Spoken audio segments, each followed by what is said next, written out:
Hello buddies, welcome back to food is life.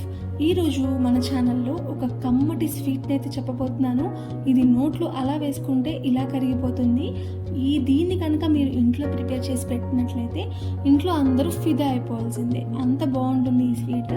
మనం ఇది పచ్చి కొబ్బరితో ప్రిపేర్ చేసుకుంటాము. సో కమ్మగా ఉంటుంది, ఎటువంటి డౌట్ లేకుండా చాలా బాగుంటుంది. ఫస్ట్ అయితే ప్రాసెస్లోకి వెళ్ళిపోదాము. పచ్చి కొబ్బరిని ముక్కలుగా కట్ చేసుకుని ఒక కప్పు పచ్చి కొబ్బరి ముక్కల్ని మిక్సీ జార్లోకి వేసుకోవాలి. ఇప్పుడు దీన్ని మెత్తగా గ్రైండ్ చేసేసుకోవాలి. ఇందులోకి ఒక పావు కప్పు వరకు వాటర్ని అయితే యాడ్ చేసుకోవాలి. హాట్ వాటర్ని యాడ్ చేసుకుంటే ఇంకా బాగా గ్రైండ్ అవుతుంది. లేదు అంటే మాల్ వాటర్తో అయినా మనం మిక్సీ పట్టుకుంటే మనకి బాగా నలిగి మనకి కొబ్బరి పాలు అనేవి చిక్కగా చాలా బాగా వస్తాయి. ఇప్పుడు ఒక బౌల్లో జల్లెండి పెట్టేసి ఇప్పుడు మనం మిక్సీ పట్టుకున్న ఈ కొబ్బరి పేస్ట్ని ఇలా వడకట్టుకునే దానిలోకి వేసుకున్నాను. ఇప్పుడు చేతి సహాయంతో కానీ లేదు అంటే ఒక గుడ్డలో అయినా వేసుకుని మనం పాలు అనేవి సపరేట్ చేసేసుకోవాలి. ఇలా పిప్పిని మనం పక్కకి పెట్టేసుకుని పాలు మాత్రం సపరేట్ చేసుకోవాలి. ఇప్పుడు మనం ఈ కప్పనే కాదు, ఏ కప్పుతో అయినా కానీ మనం ఈ పాలు ఎన్ని ఉన్నాయనేది కొలుచుకోవాలి. దాన్ని బట్టే మనం మిగిలిన ఇంగ్రీడియంట్స్ అన్ని తీసుకుంటాం కాబట్టి కంపల్సరీగా కొలుచుకోవాలి. తర్వాత కడాయిలోకి ఒక 2 స్పూన్లు గీ వేసుకుంటున్నాను. గీ మనకి ఎక్కువ పట్టదు ఈ స్వీట్లోకి, సో చూసుకుని తక్కువే వేసుకోండి. ఆ తర్వాత ఇందులోకి మనం కొలుచుకున్న కప్పుతో పావు కప్పు బొంబాయి రవ్వ వేసుకుంటున్నాను. ఈ బొంబాయి రవ్వని నేతిలో వేయించినట్లయితే మనకి టేస్ట్ అనేది కమ్మగా చాలా బాగా వస్తుంది. మనకి ఈ బొంబాయి రవ్వ వేగిన తర్వాత ఇందులోకి ముప్పావు కప్పు గోధుమ పిండి వేసుకోవాలి. అంటే ఒక పావు కప్పేమో బొంబాయి రవ్వ వేసుకున్నాము, అలాగే ముప్పావు కప్పేమో గోధుమ పిండి వేసుకున్నాము. సో ఈ కొలతతో మీరైతే వేసుకోవాలి. వేసుకుని మంచిగా కలర్ చేంజ్ అయ్యి మంచి అరోమా అయితే వస్తుంది. సో అప్పుడు మనకి ఈ పిండి అనేది వేగినట్టు అనమాట. ఇలా వేగిన తర్వాత మాత్రమే ఇందులోకి 1 స్పూన్ అంతా ఏలకుల పొడి వేసుకున్నాను. ఈ ఏలకుల పొడి మనం ఈ పిండిలోనే వేసేసుకొని వేయించుకోవాలి. తర్వాత మనం పాలు పోస్తాం కాబట్టి అప్పుడు తర్వాత మనకి కలవదు, అందుకని ముందుగా వేసేసుకుని వేయించుకున్నాను. ఆ తర్వాత మనం 1 కప్పు కొబ్బరి పాలను వేసుకుంటున్నాము. కొబ్బరి పాలు వేసుకుని అంతా మిక్స్ అయ్యేటట్టు మిక్స్ చేసేసుకోవాలి. ఆ తర్వాత మనం ఉంచుకున్న అరకప్పు పాలను కూడా వేసేసుకుని అంతా కూడా మళ్ళీ ఎక్కడ ఉండలు లేకుండా బాగా మిక్స్ అయ్యేటట్టు మిక్స్ చేసేసుకోవాలి. ఇలా మిక్స్ చేసేసుకుని ఉండలు అయితే ఉండకూడదు అస్సలు. ఇలా ఉండలు లేకుండా ఇలా అదుముకుంటూ గరిటెతో మంచిగా కలుపుకోవాలి.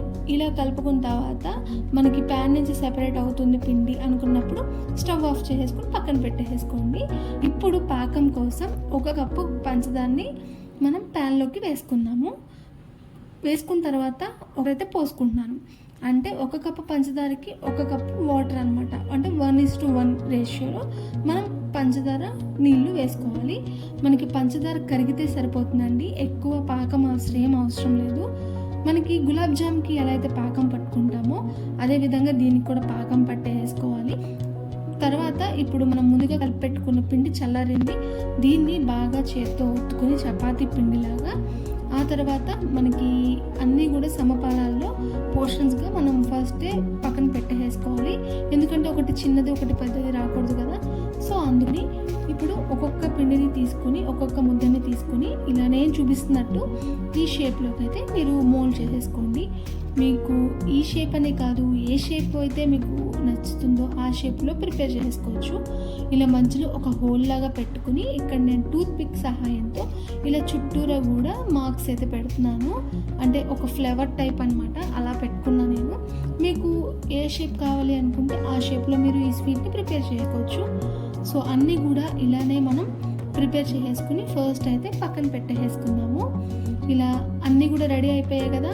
ఇప్పుడు మనం కడాయిలోకి ఆయిల్ తీసుకుని బాగా కాగిన తర్వాత స్టవ్ అనేది మీడియం ఫ్లేమ్లో కానీ లో ఫ్లేమ్లో కానీ పెట్టేసుకుని మనం ప్రిపేర్ చేసుకున్న ఈ స్వీట్ అనేది అందులోకి వేసుకోవాలి.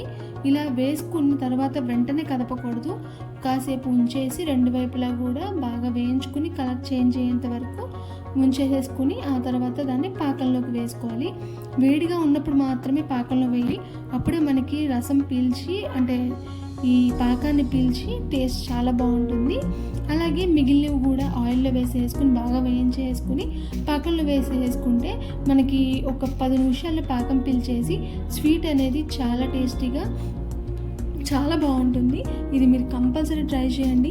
పచ్చి కొబ్బరి ఉంటే మనకి ఈ స్వీట్ ఈజీగా ప్రిపేర్ చేసుకోవచ్చు. అదొక్కటి ఉంటే మనం చక్కగా టేస్టీగా ఈ స్వీట్ అయితే ప్రిపేర్ చేసి ఇంట్లో వాళ్ళ దగ్గర మార్క్స్ అయితే కొట్టేయచ్చు. ఎందుకంటే చాలా ఈజీగా అండ్ అలాగే కమ్మగా చాలా బాగుంటుంది. అండ్ అలాగే లోపల కూడా ఎంత జ్యూసీగా ఉందో మీకు ఇప్పుడు చూపిస్తాను. సో చాలా జ్యూసీగా చాలా బాగుంటుంది. పైకి కొంచెం గట్టిగా అనిపించినా నవ్వులుతున్నప్పుడు కానీ లేదు అంటే ఇలా విరిచి చూసినప్పుడు చాలా జ్యూసీగా బాగుంటుంది. సో ఇంకెందుకు ఆలస్యం, మీరు కూడా ట్రై చేయండి. ఎలా వచ్చిందో కమెంట్ చేయండి. నా ఛానల్ సబ్స్క్రైబ్ చేసుకోండి.